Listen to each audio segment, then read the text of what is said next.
আসসালামু আলাইকুম।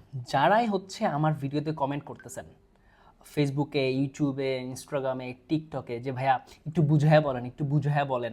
আমি সৌদিতে আছি, আমি কাতারে আছি, আমি এখানে আছি, আমি কিভাবে করতে পারি?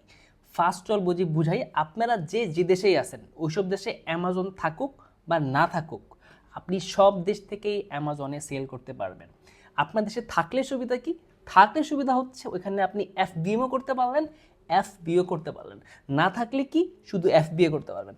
বেটার কোনটা? Amazon FBA better. কি করা উচিত? হোলসেল নাকি প্রাইভেট লেভেল? আচ্ছা, আমেরিকাতে করলে হোলসেলও করতে পারেন, প্রাইভেট লেভেলও করতে পারেন। বেটার কোনটা? Private level. ক্লিয়ার? ডকুমেন্টেশন কি লাগবে? আমরা যে দেশেই থাকি, আমাদের যদি ID card, bank account, bank statement, debit card থাকে, আমরা খুলে সেল করতে পারবো যেই কোনো দেশে থাকি না কেন। আবার যেসব দেশে অ্যামাজন আছে, ওইসব দেশে যদি ওইসব দেশে ট্রেড লাইসেন্স বা ই কমার্স লাইসেন্স থাকে, তাও ব্যবসা করতে পারবো। আবার আমরা পৃথিবীর যে কোনো দেশ থেকে বসে ইউকে থেকে এলটিডি লাইসেন্স অথবা ইউএসএ থেকে এলএলসি লাইসেন্স নিয়েও বিজনেসটা করতে পারবো। ক্লিয়ার?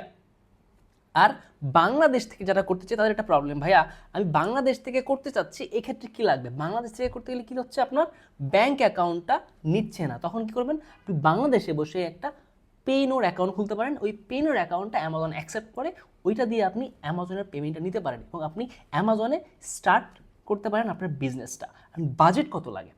বাজেট যেটা হচ্ছে, বাজেট আপনি মিনিমাম 500 থেকে 1000 দিয়ে শুরু করতে পারেন। বাট ভালো বাজেট কত? ভালো বাজেট যদি বলি, 1000 থেকে $3000 is a very good amount. But testing phase একটা, আপনি জানেন আমি টেস্টিং করতে চাচ্ছি যে কী রেজাল্ট হয়, তারপরে বেশ বেশি করে করবো, এটাও করতে পারি। আর হচ্ছে আপনি জানেন না আমি বুঝতেছি, আমি জানি, আমি বেশি দিয়ে শুরু করবো, সেটাও করতে পারি। বাট প্রাইভেট লেভেল নিজস্ব ব্র্যান্ড করে মিনিমাম আমাদের 6 মাস সময় লাগবে আমাদের ব্র্যান্ডটাকে গ্রো করতে। বিকজ প্রথম একটা দোকান খুললে আমাদের সময় লাগে ওইটা পরিচিত পাওয়ার জন্য। जो ज़्यादा दिखेगा वो ज़्यादा बिकेगा। Thank you so much.